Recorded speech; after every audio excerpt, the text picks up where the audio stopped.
E aqui dentro do estúdio hoje estou recebendo Marcos Pagan, ele é juiz de direito, está ajudando a gente a entender os desdobramentos e a questão mais técnica sobre essa nova denúncia apresentada pelo Procurador-Geral da República contra o presidente Michel Temer. Na verdade, contra o presidente Michel Temer e outras 8 pessoas, 6 membros do PMDB, além do Joesley Batista e do Ricardo Saldi, que são 2 executivos da JBS. O Marcos, as duas denúncias, os 2 crimes são de obstrução da justiça Sim. e de organização criminosa. Explica para a gente esses 2 crimes, né? A obstrução, primeiro.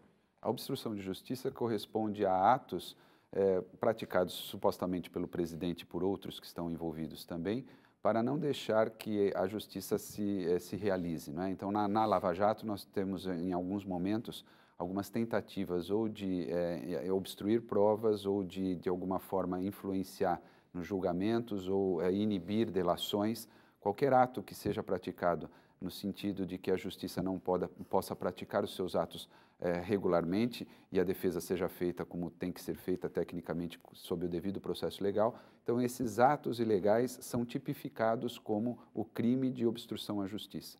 No caso do presidente Temer, nós temos, pelo entendimento do Procurador-Geral, quando ele concordou, anuiu, permitiu implicitamente, ele indiretamente contribuiu para que o Joesley, no caso, naquela conversa que houve, né, ele sabia que estava obstruindo a justiça e ele aderiu a essa conduta. Certo. E aí, a segunda acusação? É de organização Organização criminosa. criminosa. Esse é um crime que nós chamamos de... ele exige a participação de outros indivíduos também, outros agentes, né? Por isso a gente chama tecnicamente esse crime de plurissubjetivo. Ninguém consegue sozinho praticar o crime de formação de quadrilha.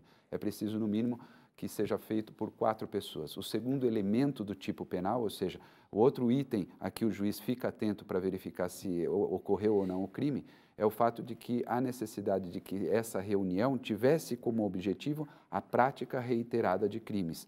Então, é preciso que haja, portanto, uma análise, um histórico de crimes que estão sendo praticados. Nesse caso, por exemplo, além do crime de obstrução da justiça, os crimes de corrupção e, eventualmente, lavagem de dinheiro, que são os mais comuns. Então, pela denúncia, segundo a denúncia, essas pessoas estavam organizadas, ou seja, havia um conluio entre elas, a gente chama do elemento subjetivo do tipo, né? Eles estavam juntos, conluiados e acertados para praticar crimes em conjunto e numa prática reiterada. Claro.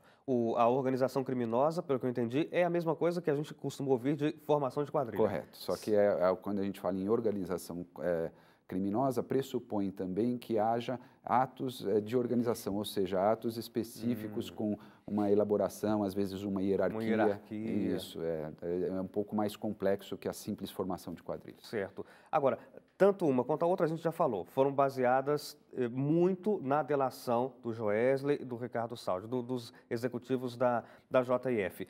Só que aí surge um problema, Sim. porque a defesa do presidente Michel Temer, inclusive, já tinha pedido que essa denúncia fosse suspensa, que a possível denúncia, que nem tinha sido apresentada ainda, fosse suspensa, porque os delatores teriam quebrado o acordo da delação.